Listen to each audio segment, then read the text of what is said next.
Hello everyone, this is Susma Try. Welcome back to my channel. And if you are new to my channel, make sure to hit the subscribe button. So आयोको result आइसकेको छ and congratulations to every one.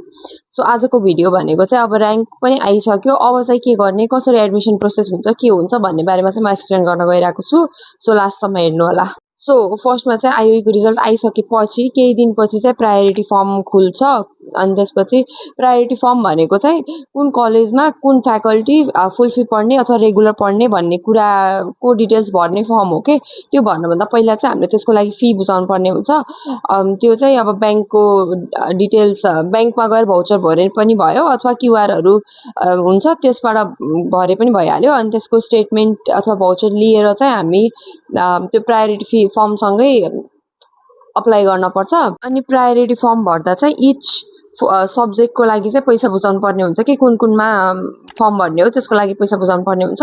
त्यो चाहिँ अब जस्तै computer regular एउटा मान्यो, computer फुल fee अर्को मान्यो, दुईटाको पैसा भयो क्या. अब त्यो सबै कुराहरू चाहिँ त्यो वेबसाइटमा एमाउन्ट क्यालकुलेटर भनेर दिएको हुन्छ, त्यसमा गएर आफूले के पढ्ने हो, त्यो आफूले के को फर्म भर्ने हो सेलेक्ट गरेर एमाउन्ट टोटल कति हुन्छ त्यो कुरा चाहिँ त्यहाँबाट दिन्छ. अनि त्यसैको हामीले त्यति एमाउन्ट नै जम्मा गरिदिएर त्यो भाउचर चाहिँ हामीले प्रायोरिटी फर्मसँग सेन्ड गर्नुपर्ने हुन्छ.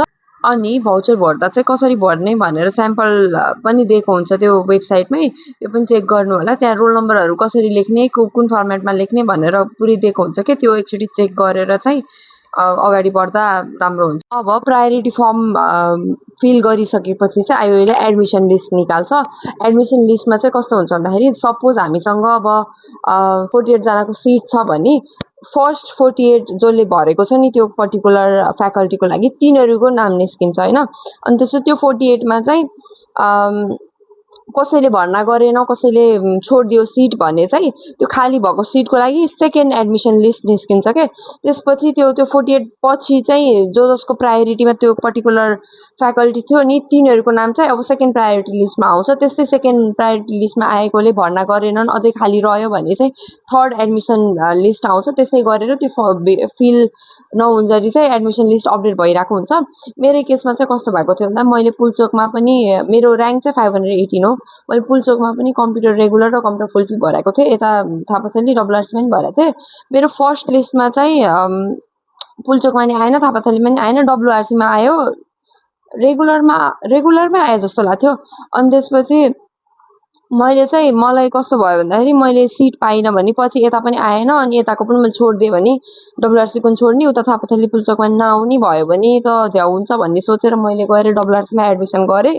त्यसपछि यता थापाथलीमा चाहिँ फर्स्ट एडमिसन लिस्ट भरिएन होइन. पहिला एडमिसन लिस्ट आएकोले चाहिँ भर्ना सबैले गरेनन्. अनि त्यो सेकेन्ड एडमिसन लिस्टमा चाहिँ मेरो पनि आयो.